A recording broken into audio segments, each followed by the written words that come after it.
Have you ever walked into a thrift store or an estate sale, seen an old mason jar, and thought, I wonder what year that jar was made, or I wonder how much it's worth? Me too. Hi, I'm Rowan, and in case you're new here at Little Acre Homestead, I am an avid collector of vintage and antique mason jars.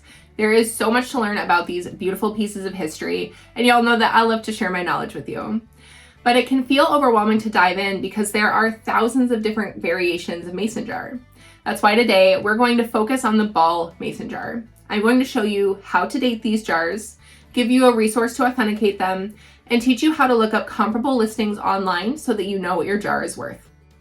First up, how can you tell approximately what year or year range a jar is from?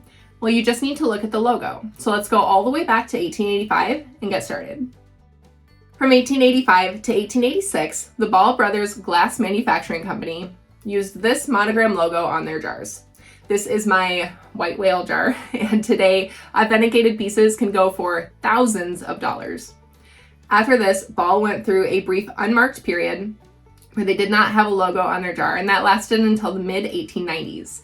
Then the next logo was used from 1892 or 1895 to 1896, depending on what resource you're consulting. The Ball logo here is all caps and in block letters. With a little overlap, the next logo was in use from 1895 to 1896. This is the first script logo, and it features a more vertical B, whereas future variations of this logo have a more right-leaning or more italicized B. It also features a dropped A, which reverts to the little line on the left side of the letter, and it's also called a descender. From 1896 to 1910, you are looking at this logo, which is also my favorite logo. The triple L Ball logo has a loop at the end that underlines the word and looks like a third L. It's also the first logo with a looped B, and again has that dropped A. The next logo is very similar to the previous one and was in production from 1910 to 1923. You are still looking for that looped B, but there is no third L. Instead, that loop is closed before it goes into the underline. Also, the A has a very heavy foot. From 1923 to 1933, the loop and underline are completely removed. The B is still looped, but the A is no longer footed. The underline does come back from 1933 to 1960. The B has its loop and the A is not footed. From 1960 to 1975, the big distinguishing feature is that the B has lost its loop. The logo that has been in use since 1975 is the exact same as the previous logo with the addition of the registered symbol, which is underneath the word ball on the right side.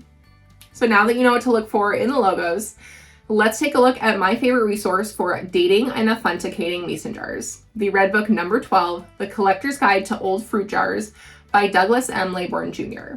Now, this version is out of print, but it can be purchased secondhand through thrift book sites or sites like eBay.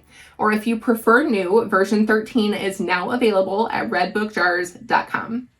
This book is a really comprehensive guide that includes verbiage used for mason jars, diagrams, illustrations, and very thorough descriptions to help you authenticate your jars. The Red Book does also include pricing information. However, it's really important to remember that this is a static document because it's a book. So if you're pricing your jar to sell or you're purchasing a jar for your collection, you need to check recent sold listings on a site like eBay to ensure that you're paying or pricing fairly. Recent sold listings for items, also called comps, give you a clear idea of the current market value that you can expect to pay for a jar or what price you can reasonably list a jar for sale. To check eBay sold listings, type in your search terms for the jar that you're trying to price. On desktop, scroll to Show Only in the section in the left rail and select Sold Items, or in the app, tap Filter, Show More, and toggle Sold Items to On. The price shown in green is the price that the item was sold for, and this also includes shipping prices. Now, you can look at that to reference if you need to include shipping in your purchase or sale. A green price with a strike through means that the seller accepted an offer, so you know that the item was sold for a price lower than the one that you see in the listing. Always remember to check recent sold listings before buying or selling a mason jar so that you pay a fair price or make a fair profit.